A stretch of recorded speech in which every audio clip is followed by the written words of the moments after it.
Der Westen verliert an Macht und Deutschland an Glaubwürdigkeit. Was lange als sogenannte wertegeleitete westliche Ordnung angepriesen wurde, wirkt spätestens seit Gaza wie eine Lehrformel zur Absicherung eigener Interessen.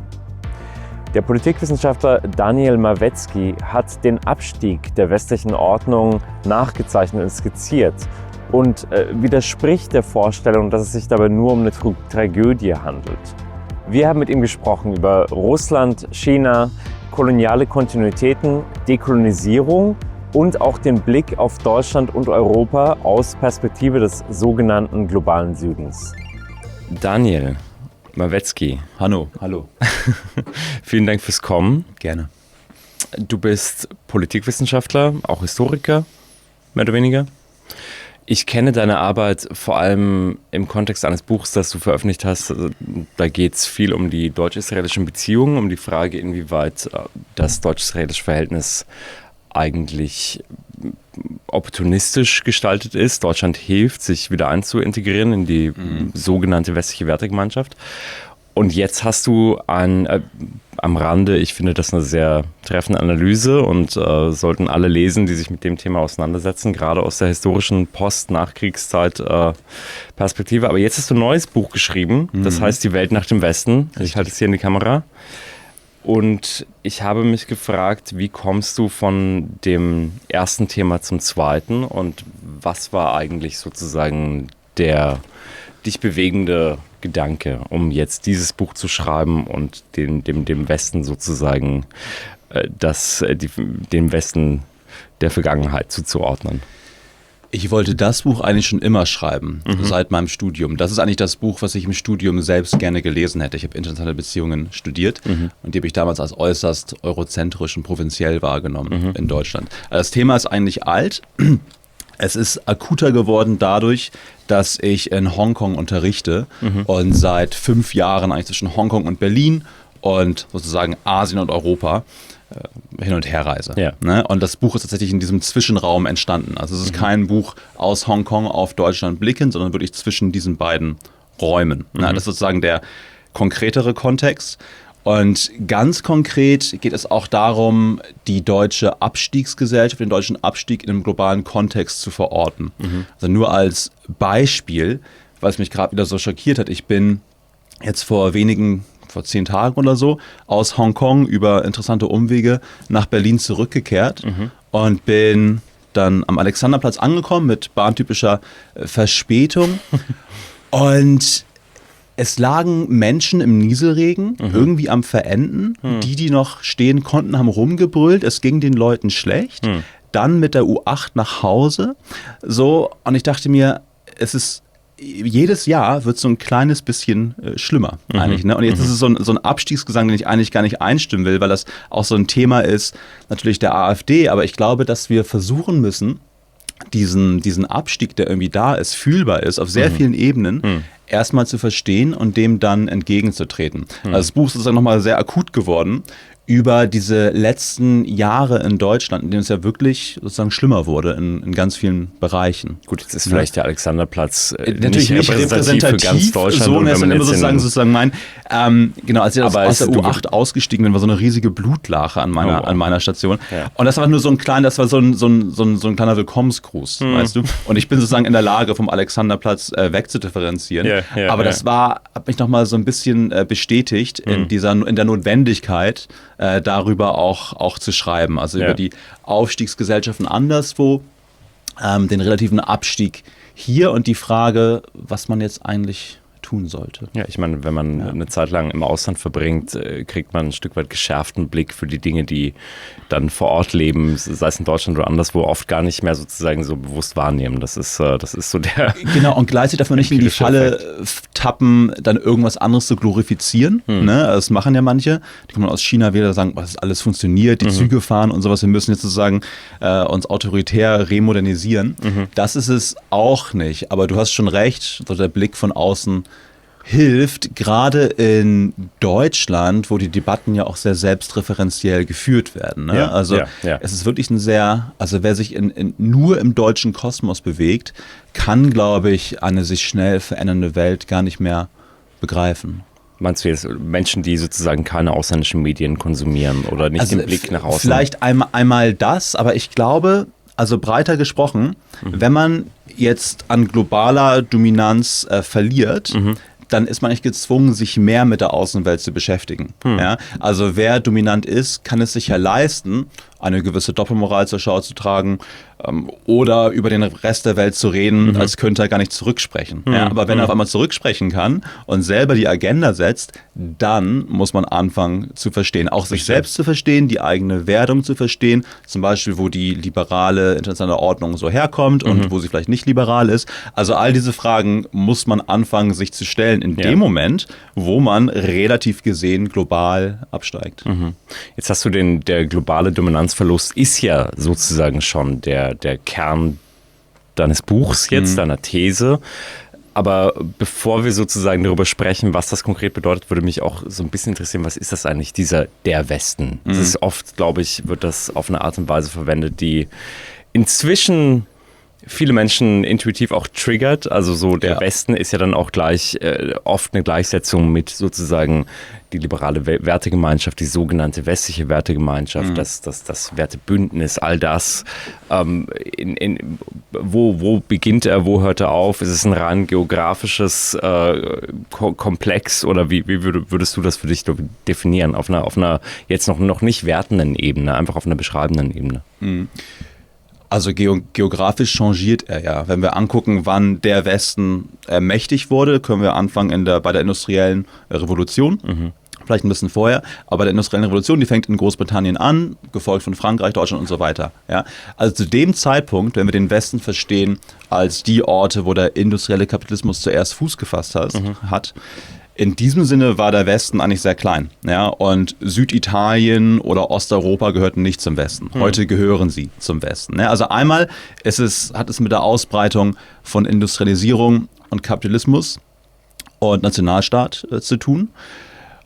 Das ist quasi historisch beobachtbar und ein relativ objektiver Prozess. Und in dem zweiten Sinne ist es natürlich auch ein politischer Begriff. Also wenn man sich die Ukraine zum Beispiel anguckt, ich glaube, vor gar nicht allzu langer Zeit war das noch nicht wirklich Teil des Westens. Ja, aber jetzt ist es sozusagen die Verteidigungslinie des Westens geworden. Also das sieht man.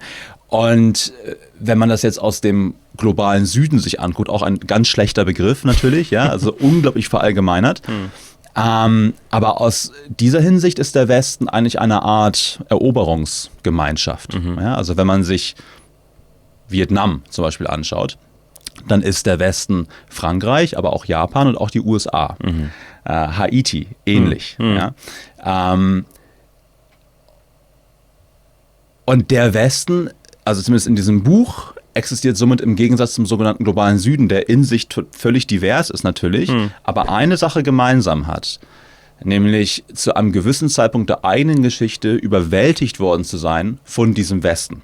Also entweder durch direkten Kolonialismus, was die meisten Länder anbelangt, aber auch wer nicht direkt kolonisiert war, wie das heutige Thailand zum Beispiel, musste sich ja irgendwie verhalten zum Westen. Ja? Also ich glaube, sagen global historisch gesehen ist der Westen das, was ab dem 19. Jahrhundert spätestens von diesem westlichen Zipfel der eurasischen Landmasse ausgehend sich die ganze Welt unterwirft und gegenüber dem man sich verhalten muss. So. Also der Westen ist geschichtsbestimmend für den Westen selbst und auch für die meisten anderen Länder. Wenn ich jetzt noch so auf das Buch zu sprechen komme, kann auf den Titel Die Welt nach dem Westen will eigentlich genau das sagen. Also einmal temporär, dass wir uns auf eine Welt zubewegen nach der westlichen Dominanz, die aber auch nach Vorbild des Westens geprägt worden ist. Also wer sich gegen den Westen behaupten will, muss ja gewisse Rezepte sich aneignen, die den Westen stark gemacht haben. Sprich Industrialisierung, Nationalstaat, Militär. So, ne, wenn wir über das Geheimnis der westlichen Herrschaft reden wollen. Die erfolgreichsten Aufsteiger sind die diese westlichen Machtrezepte in ihre eigene Geschichte integriert haben. Dafür ist China sozusagen das Paradebeispiel, aber es ist nicht nur China, es sind eigentlich viele Länder in Ostasien und auch darüber hinaus natürlich einige, aber es hat gar nicht den Aufstieg von so vielen Ländern gebraucht, um von einer postwestlichen Welt sprechen zu können. Okay. Ja? Also ich glaube, die Mehrheit der Welt ist immer noch geprägt von diesem westlichen Ausgreifen und die Mehrheit der Welt steht immer noch global, wirtschaftlich eher an der Peripherie. Ja, es sind sozusagen wenige Länder ins Zentrum der westlichen Macht vorgedrungen. Ja. Was würdest du sagen, sind die Hauptgründe für diesen Dominanzverlust? Was ist sozusagen der Kern dessen, warum du attestierst, dass wir auf dem Weg dahin sind, in eine Welt nach dem Westen zu kommen? Also ist es einfach die immer quasi unübersehbare Doppelmoral der Herrschafts- und Dominanzansprüche der jeweiligen Regierungen der USA? Also wo machst du das aus? Also das kommt so als symbolischer Kapitalverlust mit hinzu. Vielleicht ist die Frage, wo wir ansetzen. Und wir können ja mal ansetzen in der Zeit nach dem Kalten Krieg. Die wird ja als unipolar bezeichnet, wo in der Zeit, in der die USA der einzige Machtpol in der Welt sind. Nach dem Fall der Sowjetunion. Genau, nach dem Fall der Sowjetunion. Und das ist historisch gesprochen eine völlige Ausnahmeerscheinung. Also es gab eigentlich noch nie ein Land, was global so dominant war wie die USA nach dem Kalten Krieg. Jetzt ist das die Zeit, in der Leute wie wir, Millennials, groß geworden sind. Ja, für uns war das normal. Historisch betrachtet ist es gar nicht normal. Und was wir jetzt eigentlich erleben mit dem wirtschaftlichen Aufstieg Chinas, aber auch Indiens, anderer Länder, ist eine Art Rezentrierung der Welt. Also wenn man sich die globale Wirtschaftsgeschichte einmal sozusagen über die Longue Durée anschaut, dann waren eigentlich bevölkerungsreiche Länder oder reiche Zivilisationen, wie auch immer, wie Indien oder China, immer sehr, sehr wichtig. Ja, und immer eigentlich die Main Player in der Welt.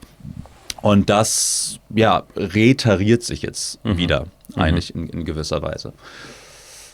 Genau. Also in diesem Sinne ist es gar kein so außergewöhnlicher Prozess eigentlich. Ne? Aber ich glaube sozusagen, wenn wir uns die Bruchpunkte anschauen wollen, du hast gerade von Doppelmoral geredet, ich glaube, dass der War on Terror ein so ein Bruchpunkt ist, im Sinne, was sozusagen militärische Macht angeht und auch die Gestaltungsfähigkeit von militärischer Macht. Die Finanzkrise von 2008 ist ein wichtiger Punkt, weil ab danach eigentlich die Wirtschaften des Westens wesentlich unsteter gewachsen sind als die Wachstumswirtschaften von China, Vietnam und so weiter, Indien. Also da könnte man vielleicht Bruchpunkte ansetzen, in den späten 2000ern. Ja gut, ich meine, der War on Terror ist ja auf eine Art auch eine Neueinschreibung eines Herrschaftsanspruchs und einer Dominanz des Westens gegen den vermeintlichen islamischen Terror. Also diese sehr starke Setzung von Gut versus Böse, West gegen Ost oder gegen Christentum gegen Islam, all das, was sich ja ein Stück weit auch spiegelt in den letzten 2 Jahren mit dem Genozid in Gaza, haben wir gesehen, wie diese Bilder wieder aufkommen und sich ein Stück weit reaktualisieren heute. Also wenn ich an westliche Dominanzansprüche denke, habe ich eigentlich das Gefühl, dass wir in so einer Zeit leben, wo versucht wird, sie zu stärken. Also wo auch versucht wird, also mit Blick auf Israel, dass Regierungen versuchen, wirklich dieses Bild zu aktualisieren, dass man Anfang der Nullerjahre mit dem War on Terror, wie du erwähnt hast, sehen konnte, wie sich das in der Welt sozusagen manifestiert, dass wir sehen, wie das heute eigentlich versucht wird zu zementieren auch. Aber du würdest sagen, das ist eigentlich jetzt eine Abstiegsgeschichte. Also auf einer ideologischen Ebene kann man das irgendwo beobachten. Ich glaube, wenn man absteigt, hat man ja mindestens die Wahl zwischen 2 Dingen. Entweder man schlägt trotzig um sich und versucht sich nochmal in einer großen Selbstbehauptung, die nicht mehr funktioniert. Das letzte Grölen der Dinosaurier. Genau, sozusagen ein letztes sozusagen sich aufbäumen. Die andere Möglichkeit ist, damit würdevoll umzugehen und eigentlich versuchen, vernünftig relativ abzusteigen und sich einzupassen in eine Weltneuordnung, die wirklich nicht besser sein muss als die alte, by the way. Ne? Also nur, weil man jetzt sagt, wir bewegen uns in diese postwestliche Welt, es kann durchaus schlimmer werden. Also die Frage ist, für wen. Ne? Ich glaube, das sind so ein bisschen die beiden Möglichkeiten. Aber, und hier wird es interessant, weil man natürlich dieses West is Best vermutet bei den Rechten. Ja? Und bei den Konservativen eher. Aber wenn wir uns Trump anschauen, der hat, finde ich, so einen seltsamen Blick für die sich verändernden Machtverhältnisse. Also weil er eben so transaktional ist und diese ganze Wertebehauptung gar nicht mehr vor sich herträgt und weil er auch gar keine Ordnung aufrechterhalten möchte, ist er eigentlich jemand, mit dem Leute wie Putin oder Xi Jinping oder Modi spielen können oder mit ihm können sie agieren, sagen wir mal. Die spielen ja alle sozusagen gegenseitig. Und er ist jemand, also in seiner Liebe für diese starken Männer, hat er so ein Gefühl für Macht und Machtbalancen. Ne? Auch diese Verachtung der vermeintlichen Schwäche Europas, auch da drückt sich ja was aus. Ne? Also vielleicht so eine Art, so ein seltsames Gefühl für die Multipolarisierung der Welt. Vielleicht können wir das bei Trump beobachten. Ist das eine Art von Entschleierung? Würde das auch Sinn ergeben, das so zu fassen? Also zu sagen, wir lassen einfach mal jetzt die großen Erzählungen von vermeintlichem Humanismus, von vermeintlichen universellen Menschenrechten und all dem lassen wir alles mal beiseite. Und wir also jetzt mit Blick auf die USA und Trumps Politik und wir konzentrieren uns einfach auf die Bread and Butter, die harte Politik. Ja, also es ist ja eigentlich eine große Tragik, dass es jetzt sowas wie die MAGA-Bewegung in den USA ist, die die Doppelmoral sozusagen entschleiert. Ne? Es ist eigentlich fatal. Das hätten eigentlich andere machen sollen. Ja, was mir ja eigentlich, oder weil es zumindest mir politisch eigentlich darum gehen würde, alles, was am Liberalismus gut ist, zu behalten und dann darüber hinaus zu gehen. Was ist denn gut am Liberalismus? Also was würdest du denn sehen? Menschenrechte sind gut. Völkerrecht ist gut. Demokratie ist auch gut. Aber sind das Errungenschaften des Liberalismus in deinen Augen? Ich glaube, sie haben auch mit europäischer Geschichte auf jeden Fall zu tun. Das heißt nicht, dass nicht auch andere Länder anderswo Kooperationsformen finden können und Regierungsführungen, die akzeptiert sind von der Bevölkerung. So, ne? Also der Westen ist sozusagen nicht der Hort des Guten in der Welt. Aber wenn man sich jetzt Autoren wie Fanon anguckt oder Césaire. Franz Fanon, Césaire, die großen Césaire, quasi antikolonialen Denker. Richtig. Ja. Das waren, wenn man sie genau liest, keine anti-westlichen Denker. So, Aimé Césaire in seinem Diskurs über den Kolonialismus schreibt ja auch, dass Europa tolle Ideen hatte. Ne? Und dass er nichts hat gegen, keine Ahnung, Straßen oder Demokratie oder gewisse Formen der Infrastruktur oder so.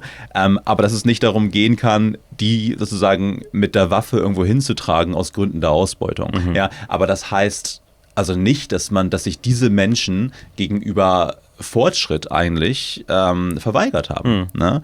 Die haben vielleicht gesehen, dass in diesem Moment ein gewisser Fortschritt im Westen verortet war und den will man sozusagen auch sich aneignen, übernehmen, ohne aber den Imperialismus, ohne den Kolonialismus, ohne diese Herrschaft. Und ich glaube, dass so historische Bewegungen wie das Non-Aligned Movement, Bandung und so weiter, also dieser ganze Versuch, einen dritten Weg zu finden zwischen der Sowjetunion und dem Kapitalismus. Bandung, die Konferenz in Indonesien. Und ja genau, also dass da ja auch ein Fortschrittsdenken da war. So, ne? Also es war jetzt nicht so per se anti-westlich, aber es war antikolonial. Und ich glaube, diese Differenzierung müssen wir vielleicht beibehalten. Ja, aber das ist absolut schlüssig, was du sagst. Ich frage mich nur sozusagen, also auch wenn, klar, Frantz Fanon hat an der Seite Frankreichs gekämpft, bevor er sich in Algerien dem Befreiungskampf gegen die französische Kolonialmacht quasi angeschlossen hat oder sie intellektuell unterfüttert hat. Aber sind das denn dennoch genuin westliche Werte, die dort mitverhandelt werden, oder sind es nicht eigentlich, also sind universelle Werte einfach kontingent in westlichen Gesellschaftlichen geprägt worden, oder ich versuche mich irgendwie verstehst du? Verstehe. Nee, was ich da jetzt darauf antworten würde, ist, dass Demokratie, Freiheit, Selbstbestimmung, ein gutes Leben Wünsche sind und Bedürfnisse, die wir nicht nur hier haben, sondern anderswo auch. Ja. Ich glaube, das ist wirklich universell und geteilt und das ist, glaube ich, einfach da. Verstehe. Das ist etwas, woran ich einfach tatsächlich glaube als Prämisse. So, ganz beweisen kann ich es nicht, aber das ist eine Prämisse, von der ich ausgehe. Ja. Ich bin froh, dass du Fanon erwähnst. Ich schreibe ja auch dann viel darüber.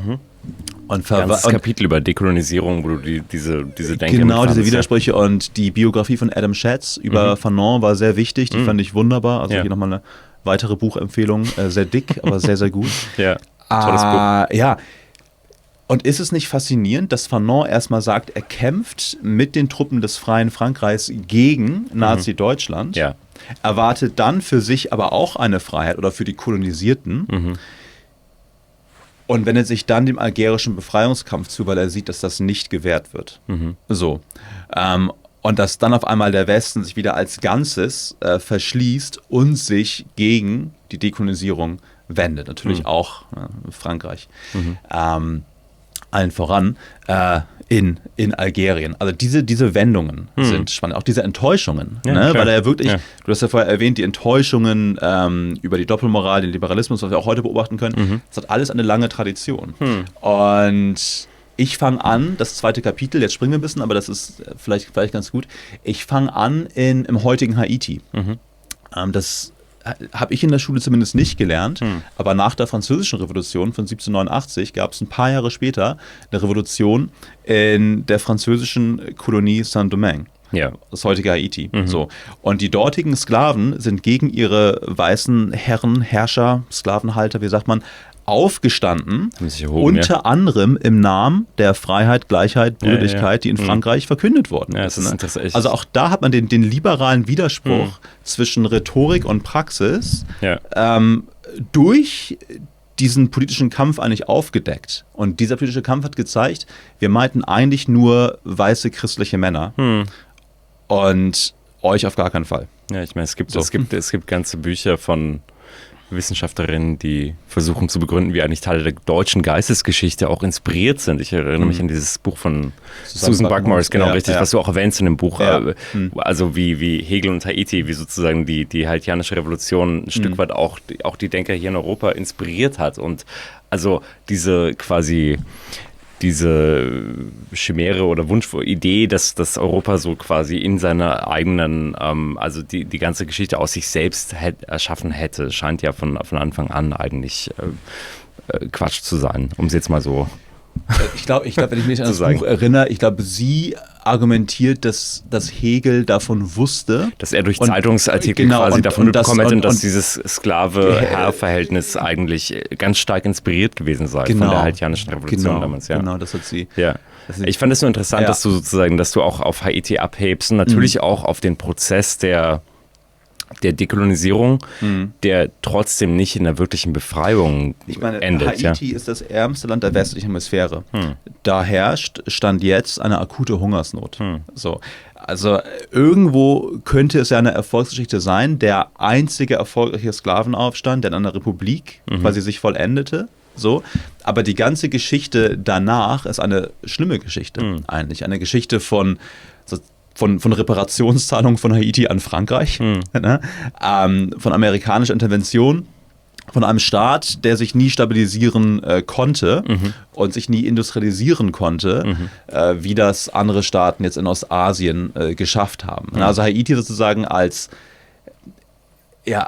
unglaublich markantes Beispiel der Widersprüchlichkeiten der Dekolonisation. Also aber ist dieses Geheimnis der westlichen Dominanz, die ja über Jahrhunderte aufrechterhalten worden ist und zu einem großen Grad nach wie vor fortbesteht, würde ich sagen, ist das einfach nur Kolonialismus, Raubzug, Unterwerfung oder gehört da noch was anderes dazu? Das ist eine dieser Fragen, mit denen man immer noch PhDs schreiben kann. Es ist sozusagen immer noch so ein heiliger Gral der Globalgeschichte. Und es gibt prinzipiell zwei große Erzählungen. Die eine Erzählung ist die europäische Genie-Erzählungen, die Erzählung, die viel mit Max Weber zu tun hat, dass es nämlich europäische Ideen waren, die Europa reich und mächtig gemacht haben und dass es durch diese Ideen halt zu dieser globalen Herrschaft gelangen konnte. Und dann die andere große Erzählung ist dass es eigentlich nur, wie du sagst, ein großer Raubzug war, ein Hang und eine Fähigkeit zur Gewalt. Wo liegt die Wahrheit? Ich bin da ganz bei Eric Hobsbawm, also britischer oder britisch gewordener Historiker, der ja, das als Strukturgeschichte des industriellen Kapitalismus eigentlich erzählt und dementsprechend im 19. Jahrhundert quasi ansetzt, weil das Jahrhundert ist, in dem Europa wirklich zu diesem Weltanspruch gelangt ist. Also natürlich können wir auch anfangen bei Kolumbus ja, und der Eroberung der Amerikas und das stimmt alles, also da hat ja die europäische Expansion angefangen. Aber es ist wirklich diese Machtexplosion im 19. Jahrhundert, die diesen Weltmachtanspruch begründet. Also ich meine, Afrika wurde in wenigen Jahrzehnten komplett kolonisiert, Asien auch. Also es ist schon eigentlich total erstaunlich. Ja. Ne? Und man muss sich also eigentlich mit dem 19. Jahrhundert befassen und mit der Perspektive der Unterworfenen und Kolonisierten, was der Pankaj Mishra in seinen Büchern viel gemacht hat. Ich glaube, daraus lernt man sehr, sehr viel. Okay. Weil jetzt aus der Perspektive des späten chinesischen Kaiserreiches oder der Osmanen war das eigentlich sehr überraschend, dass diese Europäer da ganz im Westen Eurasiens auf einmal mit ihren Schiffen kamen und mit ihrer Technologie und ihrer Industrie und ihren Waffen und sich alles so einfach zu eigen machen konnten. Ne? Also diese Frage, was ist das Geheimnis der westlichen Herrschaft? Wie gesagt, das ist immer noch eine akademische Frage, aber eigentlich ist es eigentlich die wichtigste politische Frage des 19. Jahrhunderts für die Mehrheit der Welt. So. Und deswegen ist es wichtig, sich diese Frage heute noch zu stellen, weil die Antworten darauf ja auch Entwicklungsstrategien bestimmen. Also wenn wir jetzt, ich meine, viele Menschen, die Politik studieren, wollen irgendwann in die Entwicklungshilfe, ja, wenn sie gutherzig sind. Aber was heißt das eigentlich? So, Menschenrechtsseminare geben oder heißt das Industrialisierung, wirtschaftlicher Aufstieg? Eigentlich ja das. Ne? Ja. Wer kann das? Wer darf das? Ist das überhaupt für alle möglich in dieser Weltgesellschaft? Also können überhaupt alle aufsteigen? Ich glaube, das ist eigentlich die beunruhigendste Frage, vielleicht auch von dem Buch, weil es ja, wie gesagt, also China sind, Länder in Ostasien und so weiter, gar nicht so viele, die das geschafft haben, dem Westen Paroli zu bieten. Ja. Ja? Ja. Und das reicht aber schon für eine große Krise. So, dürfen überhaupt alle aufsteigen?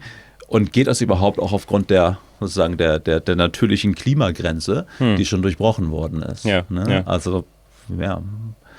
Ich würde ganz kurz ein bisschen auf Deutschland zu sprechen kommen, weil du hast ja auch viel über Deutschland geschrieben und jetzt kürzlich habe ich einen Vortrag von dir gesehen in Zürich auf einer, inzwischen kann man vielleicht fast sagen, so sagenumwobenen Konferenz, die auf jeden Fall in den Feuilletons viel besprochen wurde, der sogenannte Große Kanton. Und dann auch viel zitierter Tenor auf dieser Tagung war, Deutschland wird nie wieder reich, nie wieder sicher, nie wieder gut. Also im Sinne von die Wiedergutwerdung, die du ja viel eigentlich mit durchdacht hast durch das deutsch-israelische Verhältnis. Nie wieder Reichtum, nie wieder Sicherheit. Inwiefern sind diese drei Dinge jetzt für Deutschland zentral? Was bedeutet das eigentlich genau? Was ich eigentlich machen wollte, war gar nicht über Deutschland reden, sondern über den Westen insgesamt. Ne, das war auch mein Redeauftrag. Ich wollte es dann nur durch ein deutsches Vokabular durchdeklinieren. Und dieses nie wieder gut, nie wieder reich, nie wieder sicher und vielleicht auch nie wieder Frieden bezieht sich auf die außenpolitische Großkrise, in der die Bundesrepublik aktuell ist, aber im Verbund mit dem weiteren Westen. Ne? Also dieses nie wieder gut bezog sich auf Gaza und die Frage der Erinnerungskultur und Aufarbeitung in Deutschland. Die ist aktuell in einer Krise an einem Bruchpunkt und wird sich irgendwo neu erfinden müssen. Also die Staatsräson hat gewissermaßen ausgedient, sogar Friedrich Merz distanziert sich von ihr. Das ist die Krise der Wiedergutwerdung. Die Krise der Wiederreichwerdung hat zu tun mit, also vor allem sehr viel mit dem Aufstieg Chinas. Ja, wenn man sich anschaut, VW, lange Zeit blieb es der Autohersteller in China, verliert jetzt total im Vergleich, weil China jetzt auch gute Autos baut und die bauen sogar bessere Elektroautos. So, ne? Was macht VW? VW steigt eigentlich noch weiter ins China-Geschäft gerade ein, interessanterweise. Also von Decoupling und so, also Entkopplung ist eigentlich gar nicht so viel zu sehen da. Okay. Da ist die Krise der Wiederreichwerdung, weil die Dominanz der deutschen Industrie halt durchbrochen worden ist.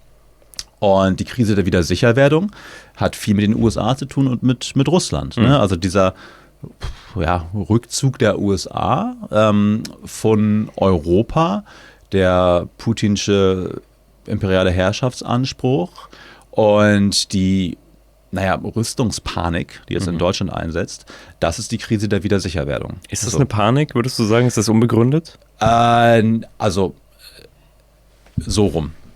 Ich glaube, es gibt, wenn ich das Wort verwenden darf, eine Art Rüstungshysterie gerade in Deutschland. Ich glaube, die ist auch gewissen Unternehmen sicherlich recht, kommt sie dienlich. Aber natürlich gibt es die Notwendigkeit, eine eigene Verteidigungsfähigkeit zu organisieren. Also da bin ich jetzt nicht irgendwie pazifistisch oder grundlegend pazifistisch angelegt tatsächlich. Okay. Die Sache ist aber die, wenn man sich die europäischen Armeen anschaut, Armeenstärke, Waffensysteme, sogar nukleare Bewaffnung in Frankreich und Großbritannien, dann ist Europa müsste Europa eigentlich jetzt schon abschreckungsfähig sein gegenüber Russland. Ja? Also ich glaube, man macht sich teilweise kleiner, als man ist, auch aus Gründen. So. Und ich glaube, das ist vielleicht auch die Großaufgabe der nächsten Zeit, diese Verteidigungsfähigkeit zu organisieren, ohne in einen großen Krieg zu geraten. Also, aus welchen Gründen macht man sich kleiner? Was ist deine Interpretation davon? Ich glaube, dass es in Deutschland aktuell sowas gibt wie einen neuen militärisch-industriellen Komplex oder vielleicht einen militärisch-industriell-publizistischen Komplex auch. Und dass man hier schauen muss, was der deutsche Weg in die Zukunft ist. Also die schwarze Null ist ja gefallen. Man leiht wieder Geld und investiert, aber wo rein? Nur in Rüstung. Klar, ja? Die Schuldenbremsenpolitik ist quasi gelegt worden. Das ist sozusagen eine große Ironie, dass man also die Rückkehr von Keynes, aber halt nur für Panzer, Drohnen und Raketenabwehrschirme. Und mein Plädoyer wäre eigentlich mit dem Abstieg anders umzugehen, nämlich schwarze Null kappen, aber investieren in Infrastruktur, in Schulen, in Gesundheit, das Land wieder zum Funktionieren bringen und auch eine europäische Verteidigungsfähigkeit herstellen, Abschreckungsfähigkeit, die aber Europa eher in einen neutralen weltpolitischen Akteur verwandelt, der vielleicht auch das ist jetzt super utopisch und total unrealistisch gedacht, aber auch für Demilitarisierung sorgen kann in der Welt. Weil das Problem in der Welt ist nicht zu wenig Waffen. Also die Rüstungsausgaben steigen seit 10 Jahren. Und wir wissen, was historisch passiert, wenn man diesen Ausgabenrausch hat. Irgendwann wird das eingesetzt. Ne? Und die Verteidigungsfähigkeit der einen wird von den anderen als Kriegsvorbereitung gelesen. Es gibt ein Sicherheitsdilemma. Das Resultat ist dieses Wettrennen und irgendwann explodiert es. So. Und aus dieser Spirale muss man raus. Und das ist in meinen Augen eigentlich sozusagen auch eine weitere Großaufgabe auch der Wiedersicherwerdung, weil die Wiedersicherwerdung kann auch darin enden, dass man gar nicht mehr sicher wird, sondern in einem großen Krieg quasi sich wiederfindet.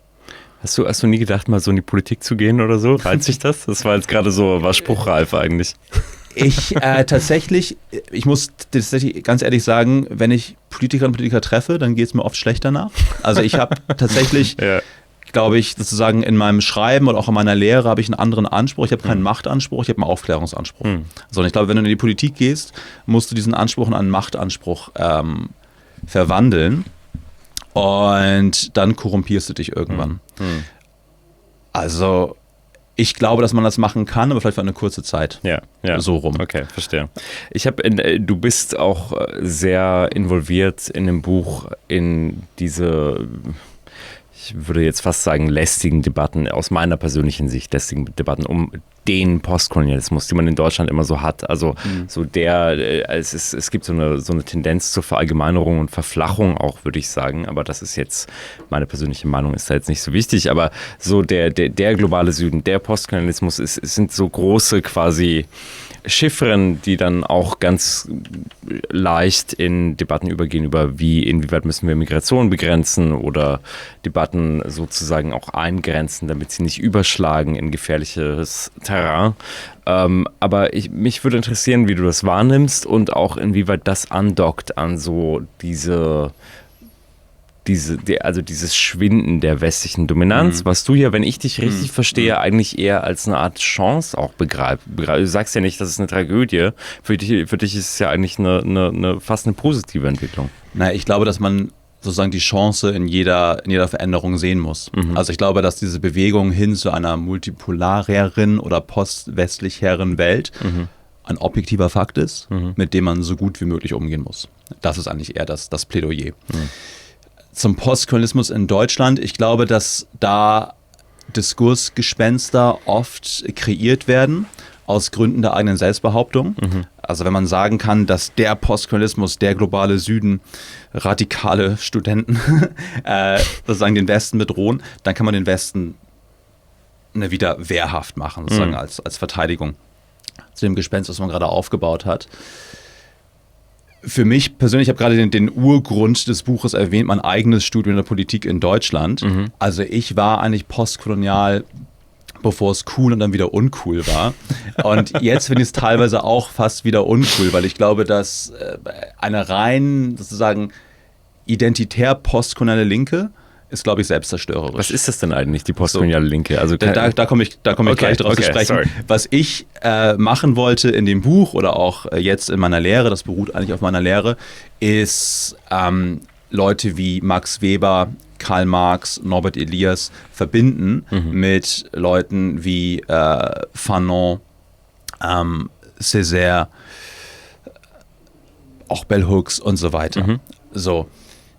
Das ist eigentlich der Versuch. Wenn der jetzt postkolonial ist, meinetwegen, das weiß ich gar nicht so genau. Aber ich glaube, dass man eigentlich zu einer größeren historischen Soziologie der internationalen Politik kommen muss. Also so habe ich das in Bremen gelernt, zumindest damals im Studium, bei einem sehr guten Politikprofessor. Und da wollte ich eigentlich hin. Das habe ich auch in Frankreich ein bisschen so gelernt, dass man diese Leute anwenden kann auf internationale Politik. Das fand ich immer gut. Zum postkolonialen Diskurs, also erstmal ist es eine Art Schreckgespenst. Zweitens glaube ich, dass aber jetzt progressiv denkende Menschen oder Linke generell jetzt nicht reinfallen sollen in so eine Art umgedrehte Ethno-Falle. Ich glaube, das passiert manchmal, dass man, wenn ich ganz brutal sein darf, so ein bisschen Blut und Boden in Bund macht. Ja? Weil man dann, wenn man sozusagen rein auf so eine Identitätspolitik abhebt, die sich gegen den Westen wendet und für ein vermeintlich besseres kolonisiertes Subjekt. Also ein interessanter Punkt bei diesem Begriff Dekolonisierung ist eigentlich der, dass Dekolonisation auch total reaktionär sein kann. Ne?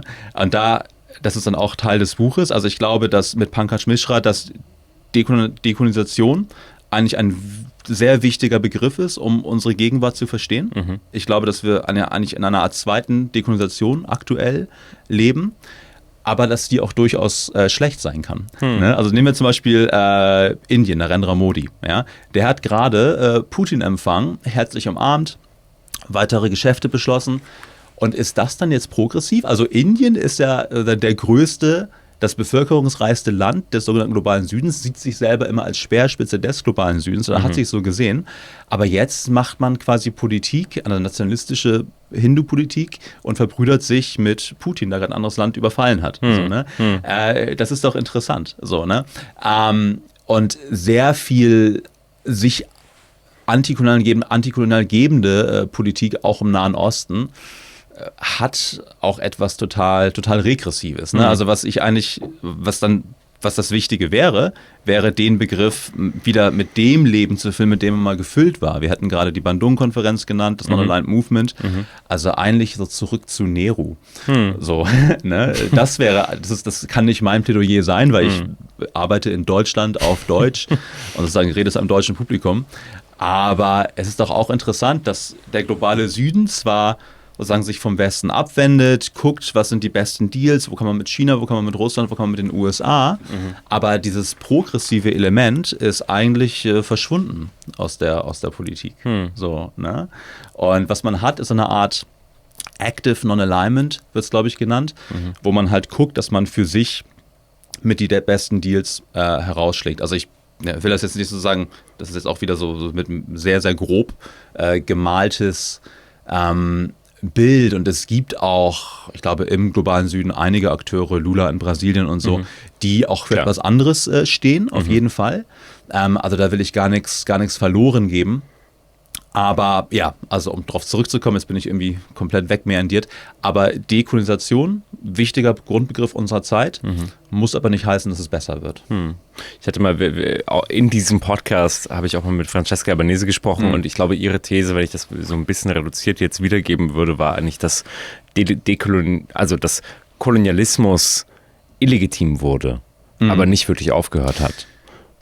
Ja, und auch offener Rassismus, mit dem ja Kolonialismus begründet worden war, wurde ja auch illegitim. Ne? Also sozusagen diese sozialdarwinistische Idee weißer Überlegenheit, das musste, wenn nicht verschwinden, so doch irgendwie kaschiert werden. Ja? Und dann redet man halt von einem Wettstreit der Kulturen und der überlegenen westlichen Kultur. Gut, gleichzeitig könnte man sagen, dass so der Diskurs über den Postkolonialismus und quasi die jetzt gerade auf Deutschland bezogen, so die deutsche Kultur, Erinnerungskultur und so weiter, die den bösen Ausländern jetzt in Anführungszeichen erklärt, wie es zu laufen hat, schon rassistisch sehr stark kodiert und aufgeladen ist, nur eben, wie du sagst, ein Stück weit kaschiert, in andere Gefäße verpackt. Natürlich, dahinter ist auch ein Projekt. Also in Zürich, auf dieser bösen Konferenz, ne, da war ich auf einem Podium mit Theresa Klomer-Beck, einer tollen Soziologin. Ich hatte auch gerade an sie gedacht. Genau. Sie hat das so, sie kann das viel besser als ich formulieren, aber sie redet davon, dass eigentlich diese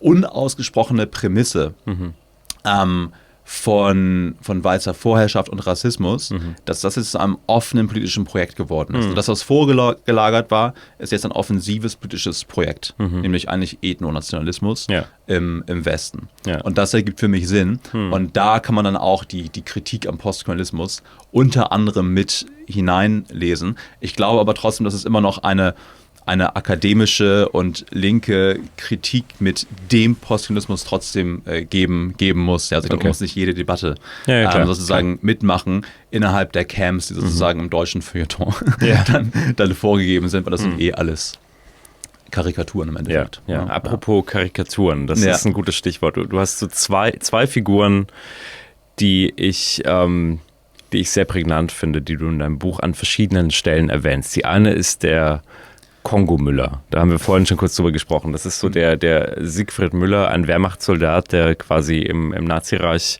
gekämpft hat und dann sich in Südafrika aufhält und im Kongo und der unter anderem, ich würde jetzt mal sagen, zitiert wird, also gezeigt wird in einem Schnipsel, in einem Filmschnipsel in diesem Film Soundtrack of Coup d'Etat, wo es ein Stück weit darum geht und wie koloniale Gewalt und auch faschistische Gewalt sich in unterschiedlichen Kontexten spiegelt, wiederholt.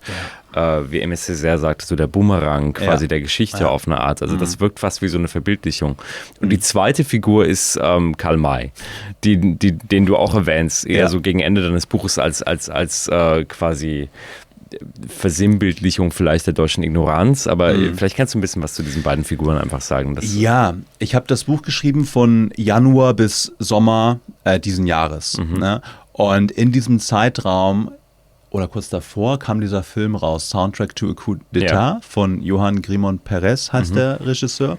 Und das ist eine Collage eigentlich aus existierendem Filmmaterial über den Kongo und über das Attentat auf Patrice Lumumba. Unterlegt mit ganz viel Jazzmusik und dieser Propagandatour von amerikanischen Jazzgrößen, auf die sie geschickt worden sind, teilweise gegen ihr Wissen auch. Ne? Also super spannender Film, total dicht, hochgradig kompliziert. Den muss man 2-3 Mal gucken. Ja. So, ich fand ihn sehr, sehr beeindruckend. Auch Oscar nominiert, glaube ich, oder? Ja. Für die beste Doku. Ja. Ich weiß nicht, ob er ihn gekriegt hat. Ich glaube, Oscar nominiert war er. Ja. Genau. Und hätte das nicht No Otherland gekriegt? Hat No Otherland bekommen, genau. Ah ja, stimmt. Ja, im gleichen Jahr genau, nominiert. Die kennst du. Da war doch was. Ja. Und ich wusste es nicht, aber in diesem Film kommt am Ende dieser Kongo-Müller vor. Also ein Nazi, der wie viele Nazis dann eine Karriere gemacht hat nach dem Nationalsozialismus. Ne? In seinem Fall aber nicht in Deutschland, sondern in Afrika, wo er verschiedenartig eingesetzt worden ist in der Unterdrückung von antikolonialen Bewegungen. So, und er wird gezeigt in einem Film, den 2 DDR-Regisseure gedreht haben. Ein Interview, wo er sozusagen seinen Einsatz für Apartheid Südafrika legitimiert. Und er sagt, dass man hier in Afrika kämpfen würde für den freien Westen, für die NATO. Und es war sozusagen sehr, sehr eindrücklich und wie du sagst, eine wirklich Versinnbildlichung von dem, was Aimé Césaire gesagt hat. Natürlich auch total sozusagen parodiehaft, aber eben auch real. Und dieser Kongo Müller wurde dann zu natürlich einer großen Propagandafigur, auch für die DDR, wenn man sagen könnte, pass auf, ne? Die Kontinuitätsthese stimmt, jetzt sich gar nichts verändert in der BRD. So. Und für die westdeutsche Linke war es natürlich auch ein sozusagen, an dem konnte man sich sozusagen komplett abarbeiten. Ne? Ich muss dazu noch mehr, glaube ich, lesen und mir das angucken. Also ich habe mir diesen Film angeschaut, das ist eigentlich nicht anzuschauen. Und also es ist schwer, sich das anzugucken, weil es einfach auch erstmal, weil es so so brutal ist, aber ja. auch, weil dein Kopf explodiert. Ja, klar. So, ne? Also ich glaube, das ist historisch sozusagen sehr schwer zu fassen. Für mich ist es schwer zu fassen, auf welchen Fundamenten diese Republik aufgebaut ist. Es ist auch in dem alten Buch eigentlich dieses Grundentsetzen darüber, worauf bauen wir eigentlich auf? Ne? Und was haben wir verdrängt? Also was und auch was haben wir von den Grundlagen verdrängt, auf dem dieses Land aufgebaut worden ist. Und nicht nur von dem, was dieses Land vorher verbrochen hat. Genau. Und die zweite Figur, Karl May, die mache ich am Ende auf, das Karl-May-Syndrom, so nenne ich das. Ich habe versucht, den deutschen außenpolitischen Diskurs irgendwie auf einen Punkt zu kriegen, weil der in meiner Erfahrung oder in meiner bescheidenen Welterfahrung immer sehr wenig zu tun hat mit der Außenwelt, eigentlich, ne? Sei es der Nahe Osten, sei es Ostasien. Und so. Und mein Wissen über all diese Dinge ist auch relativ bescheiden. Ich glaube nur, dass es sich immer noch trotzdem abhebt von dem, was sozusagen innerhalb des deutschen Mainstreams vielleicht zirkuliert. So. Und Karl May ist da interessant. Also Karl May ist eine Paradefigur des deutschen Idealismus. Der beliebteste Autor des 19. Jahrhunderts in Deutschland. Ich habe auch Winnetou 3 gelesen und verschiedene Bücher von Karl May als Kind, das weiß ich noch. Ja, tatsächlich, das wurde mir dann geschenkt. Das ist interessant, weil wir sind quasi die gleiche Generation, aber ich bin nicht damit aufgewachsen. Ich kenne, der Name ist natürlich ein Begriff, ich glaube, jede in Deutschland oder deutsch sozialisierte Person kennt diesen Namen. Ja, ich glaube, mein Großvater, der gar nicht in Deutschland geboren ist und auch gar nicht so viel hier gelebt hat, das war sozusagen für seinen deutschen Familienanteil so ganz wichtig, Karl May. Sondern er hat es mir sozusagen weitergegeben. Ja. Also sehr. Und ich fand es auch eine tolle Abenteuergeschichte. So, ne? Aber was ist es für eine Geschichte? Das ist die Geschichte von einem Menschen, Karl May, der eigentlich ein Kleinkrimineller war, im Gefängnis saß ein bisschen für so Kleingaunerei, so ein bisschen Betrügereien und sowas und dann Romanautor wurde. Und das ist diese Welt komplett ausgedacht, den ganzen wilden Westen, quote unquote, komplett ausgedacht. Er hat sich den Nahen Osten komplett ausgedacht und in diesen Welten waren immer die Deutschen die Guten, also Old Shatterhand, berühmte Figur, der war total stark, da war dann befreundet mit Winnetou und sowas, aber eigentlich war ja Old Shatterhand sozusagen der Held. Die Deutschen waren die Starken, die Guten, die Welt war komplett ausgedacht. Und das, finde ich, kann man ganz gut übertragen auf außenpolitische Diskurse in Deutschland. Also als Annalena Baerbock von der wertegeleiteten Außenpolitik sprach, während halt deutsche Waffen in Gaza eingesetzt worden sind, dachte ich mir, das passt so nicht zusammen. Man muss auch feministische Außenpolitik. Ja, feministische auch, ne? Und dann Afghanistan. Also da muss man fast schon humorhaft mitarbeiten, dachte ich so. Ne? Und also jetzt aber nur um es mal so nochmal auszubuchstabieren, weil diese Geschichte zeigt, wie ein Phantasma bespielt wird oder erzeugt wird, das im Grunde genommen nicht mit der Realität übereinstimmt. Genau. Dann ist immer so die Frage, auch vielleicht die akademische Frage, was ist der Nutzen dieser Phantasmen? Ne? Also ist es sozusagen ganz klassisch ideologiekritisch, da wird was aufgemacht und eigentlich werden materielle Interessen durchgesetzt? Oder ist es eher wie bei Edward Said, das Orientalism, dass da also ein ganzes Leitbild existiert, anhand dem auch Politik gemacht wird? Also ist es sozusagen politikleitend? Das Karl-May-Syndrom. Das wäre dann die Frage. Ich glaube, was das eigentliche Plädoyer ist dahinter, ist, eine etwas realistischere, vielleicht auch sozusagen weltzugewandtere Form, über diese Außenwelt zu sprechen, auch die deutsche Rolle in dieser Welt vielleicht besser zu reflektieren. Verstehe. Du hast ein zwei Mal jetzt auf Vorträgen hast du erwähnt, dass deine Studentinnen in Hongkong teilweise gar nicht mehr nachvollziehen, wie das alles läuft in Deutschland. Also oder? Europa ist einfach für die so ein bisschen seltsam. Ja, also ich muss dazu kurz erklären. Also ich bin an der University of Hong Kong, das ist eine sozusagen englische, global ausgerichtete, so Elite-Uni in Asien. wenn man diesen Rankings glauben darf, ist aber tatsächlich eine sehr gute Universität immer noch. In meinen Undergraduate, also Bachelor-Studiengängen, habe ich viele Kids aus Hongkong selbst und im Master habe ich sehr viele Studierende aus Festlandchina. So, das muss man dazu nehmen, weil die auch verschiedenartig sprechen über diese Welt. Okay. So, aber für beide Gruppen gilt eigentlich, dass man Europa gar nicht mehr so ernst nimmt, einmal. Also außenpolitisch wird Europa sowieso eher als Anhängsel der USA wahrgenommen, vor allem von den Festland-Chinesinnen und Chinesen, die dann sozusagen auch der chinesischen Linie etwas mehr folgen.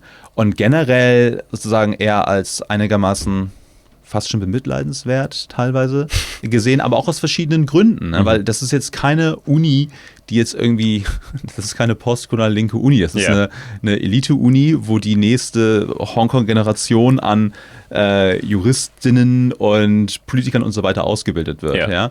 Also die sehen viele Sachen, die sehen auch die europäische Migrationspolitik zum Beispiel teilweise sehr kritisch. Ne? Also ich habe da sozusagen Funbiss, also ich habe von Standpunkten, die hier eher links verortet wären, zu Standpunkten, die eher bei der AfD wären, kriege ich halt alles sozusagen aus dem Publikum heraus. Ne? Es ist aber produktiv für mich auf jeden Fall. Also ich finde diesen Blick von außen ganz gut, aber das Ding ist auch, dass so viel Interesse eigentlich gar nicht da ist. Ne? Also ich glaube, die meisten interessieren sich schon für ihren eigenen, sozusagen, Teil der Welt, Asien. Das wird eben auch als das gesehen, wo, ne, also sozusagen die Zukunft, das Wachstum und so weiter ist.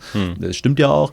Und wichtig ist auch gerade für die Festland-Chinesinnen und Chinesen das Verhältnis zu den USA. Also das ist so ein beliebtes Thema. US-China-Beziehungen. Also was passiert da eigentlich? Sie sehen Deutschland eigentlich gar nicht mehr als Ankerpunkt jetzt. Ich glaube, da herrscht auch recht viel Unwissen. Ich glaube, man ist besorgt und ich glaube, also ich will das nicht über einen Kamm stellen, weil es halt verschiedene Meinungen gibt, ne? Aber es wird schon, also wir werden nicht nur von innen als krisenhaft wahrgenommen, sondern auch von außen. Verstehe. Ne? Ich kann dir ein seltsames Beispiel nennen? Es ist jetzt total random, so eins von vielen. Aber einer meiner Hongkong-Studenten, Steve, die geben sich auch immer so westliche Namen dann, ne? Auch aus Freundlichkeit. Also eigentlich hat er einen kantonesischen Namen. Aber Steve meinte zu mir, Daniel, jetzt auf Englisch, ich mach's auf Deutsch, ich verstehe das nicht. Die Russen und die Europäer, ihr seht gleich aus. Ihr seid dieselben für mich. Das sind nicht unsere Freunde, das sind doch. Warum macht ihr den Krieg und wir sind jetzt mit den Russen? Ich verstehe das nicht. So, ne? Ja, dafür gibt es Gründe, so, die können wir eruieren. Aber ich fand sein Verwundern halt interessant, so, ne, darüber. Ja. Und er hat das aber auch gleich dann so zivilisatorisch, fast schon rassistisch wahrgenommen. So, ihr seht doch gleich aus. So, ne? Ja. Und da musste er erstmal sozusagen rankommen. Da gibt es also sehr viel, was man sozusagen entpacken muss und sich anschauen muss. Aber das sind so Fragen, ganz beispielhaft, mit denen ich dann so konfrontiert werde. Ne? Und diese Fragen kann man seltsam finden oder so, aber man kommt damit gut in eine Diskussion. Aber blicken die Studentinnen in China oder in Hongkong jetzt auf Russland auf eine ganz andere Art, würdest du sagen, als wir das? Da muss man wirklich differenzieren. Vor allem, wer vom Festland kommt, ist jetzt eher so bei dem Anti-NATO-Narrativ. Ne? Das ist so John Mearsheimer, ganz klassisch, ne? Sozusagen die Expansion des Westens hat Schuld, Russland musste sich verteidigen. Ja. Die Meinungen der Auslandsstudenten und Studenten, also die aus Europa kommen, den USA, ist natürlich eine ganz andere. Und die jetzt aus Hongkong kommen, sind irgendwo dazwischen. Auch ein Beispiel vom Buch. Wir hatten vor 2 Jahren war eine ukrainische Studentin bei uns im Master, ne? Die aus der westlichen Ukraine kam, dennoch den Krieg natürlich kannte. Und ich habe das als Gelegenheit genutzt, einmal so eine Konversation aufzumachen. Also ich habe erstmal über die Hintergründe des Krieges erzählt. So, dann habe ich sie nach vorne gebeten und wir haben eine Art Talkshow gemacht. Okay. Und sie hat berichtet aus dem Kriegsalltag in der Ukraine. Vor einem Publikum, was Hongkong-Chinesisch war und Festland-Chinesisch. So. Und da sind sehr viele Kinnladen runtergegangen. Das war sehr, sehr produktiv, weil für die Studenten und Studenten aus Festland-China auf einmal klar wurde, okay, das ist einfach ein brutaler Krieg, der da geführt wird. Ne? Und das ist auch ein Krieg gegen ein souveränes Land. Das ist durchaus imperial. Ja. Also das war gut. Gleichzeitig konnten dann Austauschstudenten aus Großbritannien oder den USA vielleicht lernen, dass sozusagen dass das westliche Narrativ des Krieges global eigentlich ein Minderheiten-Narrativ ist, ne? Weil zum Beispiel in Indien und China alleine nicht angenommen wird. Und das sind immer die beiden Länder mit jeweils 1,45 Milliarden Menschen. Also das sind so diese Möglichkeit in Hongkong, die ich aktuell habe für Konversation, weißt du, für richtige, für Debatten. Und solange ich das machen kann in meinem Unterricht, werde ich auf jeden Fall diesen Job auch behalten, so, weil das einfach total toll ist. Also Hongkong ist so ganz klischeehaft, kann man sagen, eine Art Brücke zwischen Osten und Westen. Das ist auf jeden Fall auch so der Marketing-Slogan der Uni und der Stadt und so, oder zumindest implizit. Aber da ist schon was dran. Okay. Also, ne? Also das sind schon gute Leute. Und es sind auch die ganze Zeit wirklich, wir haben Stargäste aus aller Welt eigentlich in Hongkong zu Gast. So, ne? Also das ist schon ein Ort für Gespräche. Und du hast nicht das Gefühl, du musst jetzt dich zu China auf eine Art und Weise verhalten. Du kannst frei sprechen. Du bist jetzt nicht sozusagen eingeschränkt von anderen Setzungen. Ich beantworte es mal so rum. Also die HKU ist genau so eine global orientierte Uni. Man will sozusagen mitspielen sozusagen in der globalen Ivy League. Ja? Deswegen kann man sich offene Zensur nicht leisten. Also würde jetzt ein Parteikommissar kommen und sagen, du darfst das sagen und das nicht, dann wäre sozusagen die Offenheit der Lehre vorbei. Dann können wir einpacken. So ist es nicht. Es kam noch nie jemand in mein Seminar und meinte, das geht nicht oder sowas. Unser Department ist international. Aber die Studis haben eine Schere im Kopf bei bestimmten Themen. Also ich merke das, wenn wir jetzt über Ukraine oder Gaza reden, sind alle Meinungen auf dem Tisch. Ja? Wenn ich jetzt auf die Frage zu sprechen komme, okay, und was passiert mit Taiwan? Dann kann ich alles sagen, weil ich bin der ignorante Ausländer. So. Aber da wird deutlich weniger gesagt werden. Verstehe. So. Auch aus den Gründen, weil nicht alle im Klassenraum wissen, was die andere denkt und welche Connections die vielleicht haben könnten. Und könnte das umschlagen, glaubst du, dass du offen über Taiwan sprechen kannst an der Uni? Glaubst du, ist das in Gefahr potenziell oder ist das wovon du nicht ausgehst? Akademische Freiheit ist überall in Gefahr. Ne? Und die ist auch in Hongkong selbstverständlich in Gefahr. Und ich wäre zum Beispiel in Hongkong, wäre ich jetzt ungerne ein Schullehrer zum Beispiel, diesen anderen sozusagen Repression, anderem Druck ausgesetzt. Nein, die ist überall in Gefahr. Ich glaube, wie man so, jetzt nehmen wir Taiwan, das wäre dann bestimmt das sensibelste Thema, wie man das in Hongkong angehen müsste oder muss, ist, dass man einmal das Narrativ von allen Seiten beleuchtet. Ne? Man sagt, so denken die USA, so denkt China, so denken Leute in Taiwan, das denken die Europäer. Ne, und jetzt besprechen wir das mal. So, ohne dass man jetzt unbedingt direkt da sagt, wer jetzt recht hat. Ne? Ich glaube, das wäre sozusagen ein Ansatz, um das in einem Hongkonger Klassenraum zu diskutieren.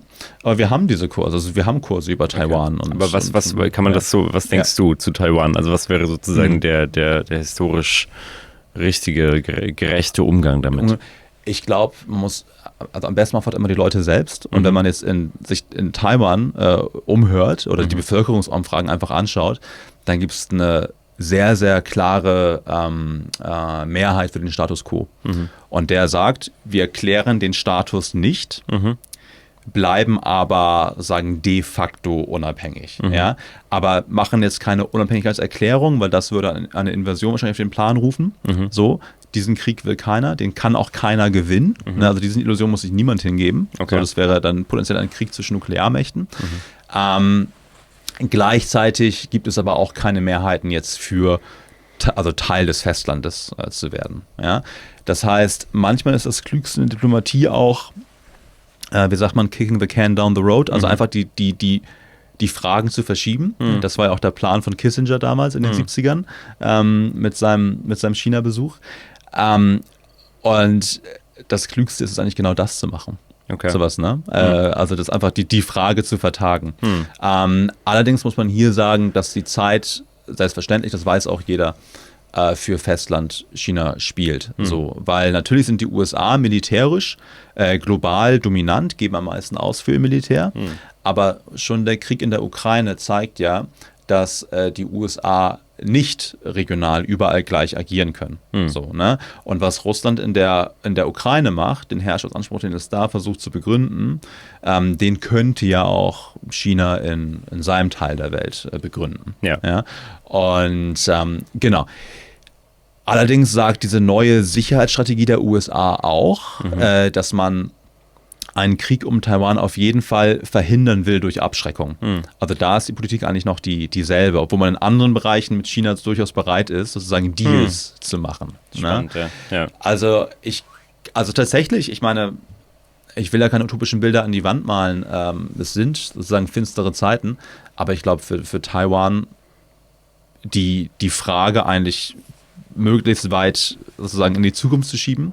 Und gleichzeitig aber auch diesen Konflikt zu demilitarisieren. Ich glaube, das wäre eigentlich sozusagen das, worauf sich Diplomatie richten müsste. Diplomatie ist immer die Kunst des Möglichen, ne? Und nicht die Kunst dessen, was man unbedingt möchte. Ich glaube, das würde auch Deutschland, jetzt wieder ein Politikerspruch, würde auch Deutschland lernen müssen. Ja. Letzte Frage. Sagen wir mal, nächste Woche ist der Westen gone, vorbei. Dein Buch, deine These geht auf, du hast recht. Der Westen stirbt. Also jetzt überspitzt natürlich gesagt, aber was würdest du retten wollen? Was wäre das Rettenswerteste dessen, was der Westen so lange Zeit symbolisiert hat? Ja. Also erstmal ist der Abstieg gar nicht absolut. Der Abstieg ist relativ. Ne? Also die USA bleiben ein machtvoller Akteur, reindustrialisieren sich jetzt auch ein bisschen, ne? Sind in Energiefragen, in ihrer Geografie, in ihrer Tech-Fähigkeit ja auch extrem gut aufgestellt, auch demografisch gut aufgestellt, wenn wir jetzt mal so ganz klassisch geopolitisch argumentieren wollen. Ja? Und auch Europa, wenn es sich zusammenrauft, ist ja nicht von der Bildfläche verschwunden. Ne? Also der Abstieg, es ist eher so ein Stagnieren und langsames Absteigen. Das ist es eher. Was will ich retten? Mir fallen viele auch gute Sachen an Deutschland ein, die ich gerne retten würde, die alle bedroht sind. Ne? Eines wäre das Völkerrecht, das andere wäre die Demokratie. Freiheit ist auch ein Begriff, finde ich, der auch progressiv genutzt werden muss.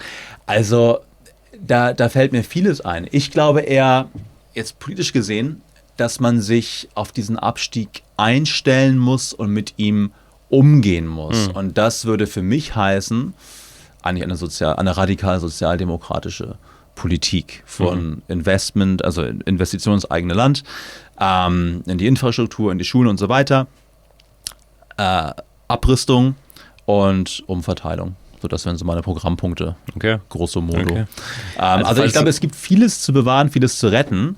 Und ich glaube auch, dass die Zukunft einigermaßen ungeschrieben ist. Und das ist ja interessant. Also wenn man jetzt wie wir Millennials, man wächst auf in den 90ern und denkt sich ja, die Welt ist, wie sie ist. Ne? Man kann ein bisschen Radiohead hören und traurig sein und so. Aber wie neidisch bin ich heute auf die Traurigkeit von Radiohead in den späten 90ern so. Das ist ja bescheuert. Denen ging es ja gut, den Leuten. Ja. So, ne? Und auf einmal wirkt die Zukunft wieder ungeschrieben. Und sozusagen die Nostalgie nach Melancholie, ja. Genau. Also Melancholie muss man sich ja leisten können. Ne? Was wir jetzt eher haben, ist Depression, die man aber umverwandeln muss in etwas Produktives. Absolut. Ja. So, ne? Und ich glaube, darum muss es gehen, diesen aktuellen Moment erstmal zu sehen, ihn genau zu beschreiben, zu gucken, was sind die Möglichkeiten und dann das Allerbeste draus machen. Und ich glaube, das ist eine Großaufgabe. Ich glaube auch, dass dieses, nochmal vielleicht so zum Abschluss, dieses Abstiegsnarrativ oder der Untergang, das ist ja eigentlich ein total rechtes Thema. Das ist Oswald Spengler, das ist der Faschismus, das ist auch der Konservatismus nach dem Zweiten Weltkrieg, also diese Beschäftigung mit dem Untergang, das ist eigentlich eine Faszination der Rechten. Ja. Und wie kann man diesen Abstieg sozusagen begreifbar machen und nutzbar auch für liberale, linksliberale und linke Kräfte? Ich glaube, das war eigentlich interessant. Ja. Also Abstieg, aber progressiv. Wie macht man das? Ich glaube, das ist so eine Grundfrage eigentlich der nächsten Dekaden. So. Also ich finde, dein Buch ist sehr plastisch in der Hinsicht und das macht es ist auch sehr zugänglich geschrieben. Ich glaube, das muss man auch sagen. Es ist kein akademisches Buch. Es ist es ist ein Buch, was sehr viele akademische Quellen bemüht. Übrigens sind die Fußnoten auch sehr humorvoll geschrieben und sehr, sehr, sehr, also ich finde, es macht Spaß, das zu lesen und es ist aber, es ist auch für ein nicht akademisches Publikum sehr zugänglich gemacht und also danke, dass du das geschrieben hast und hier darüber gesprochen hast. Ja, gerne. Nein, das ist mir tatsächlich wichtig. Das ist auch für meine akademische Karriere eigentlich gar nicht gut, dass ich zu viele Bücher auf Deutsch schreibe für ein breiteres Publikum. Okay. So, ne? Eigentlich müsste ich mehr Spezialisten-Paper schreiben, um dann auch zur Professur zu gelangen. Aber ich bin ja noch jung, du hast ja noch Zeit. Danke. Ich glaube, aber ich glaube, die Zeit drängt einfach dafür. Ne? Also es ist wirklich, und hinter dem Buch steckt eigentlich ein Aufklärungsgedanke. So.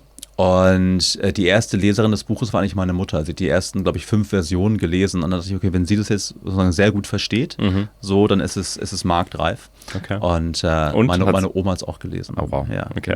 Genau, mit Mitte 80. Und war sauer wegen Karl May, oder? Nee, fand sie gut. Fand sie gut. Es hat sozusagen Fragen aufgerührt. Ja. Tausend Dank, dass du hier warst und drüber gesprochen hast. Ja, sehr gerne, Hanno. Freut Danke mich. Ja, Dankeschön. Um uns zu unterstützen, bitte supportet uns auf PayPal, Patreon. Klickt dafür den Link hier unten. Vielen Dank.